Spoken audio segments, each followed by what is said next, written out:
like to tell you about a book today, and this book is over in the library, and the name of this book is Gentle Ben by Walt Morey. And this is, in fact, one of my favorite books that I have ever read. And I read it for the first time probably whenever I was about your age. And it is about a little boy. His name is Mark. And Mark is growing up in the Alaskan Territory. And this is before Alaska was a state. They called Alaska the last frontier. And while Mark was growing up, he had an older brother, Jamie, who got sick and died. And so his parents are always trying to protect Mark and keep him safe and from getting sick. But not too far from Mark's house is this bear. And it's actually a bear cub. And there's a man by the name of Fog Benson, who's an old drunk of the town. He killed this bear's mama. And he has chained the cub up in this shed not too far from Mark's house. And Mark, on his way home from school every day, drops by and starts to visit the bear. And he names the bear Ben. And Mark and Ben become very good friends. And the little cub is just really poor. It's not been fed very well. And Fog Benson, he's a very mean man, and he beats it all the time. So Mark starts bringing it food and trying to build it up. And he and Ben become very good friends. Well, you know what happens to this bear? He starts growing up, and he gets big. And he has an Alaskan brown bear, and they say an Alaskan brown bear is one of the most unpredictable animals in North America. Okay?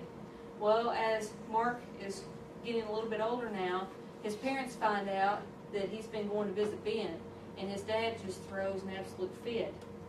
And they think that they're going to keep Mark from going to see Ben. But finally Mark brings him around to where he gets to keep the bear.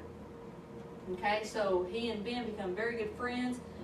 Ben grows up to be a monster bear until one night Fog Benson, he's drunk and he decides that he wants to go see Ben one more time, and Ben just about kills him. And so then the town gets upset because there's this bear in the shed that could tear the shed down if it wanted to, and they want to kill the bear. And so Mark's going to turn the bear loose, but he can't do it anywhere around town, so they have to take the bear and they send it with a guy that's going to take it on a ship and put it off on an island. And so that's what happens. The guys are actually going to try to sell it to a zoo, but Ben gets loose, gets thrown off into the sea, off the ship, swims to this nearby island, and without Mark knowing it, or without his family knowing it, they buy a trap for salmon off that island. It's right off the coast of that island, and there's a house there, and they buy that house, and they're going to be living there to run this trap. And then Mark finds Ben one day, and there are hunters coming in trying to kill Ben, because this island's known for good brown bear hunting. And Mark is trying to protect Ben. And there's one man that has paid lots and lots of money to kill Ben. And then one day, they all kind of run into each other. And if you want to know what happens at the end of the book, you're going to have to read it. There's several of them over in the library. And I guess that's it.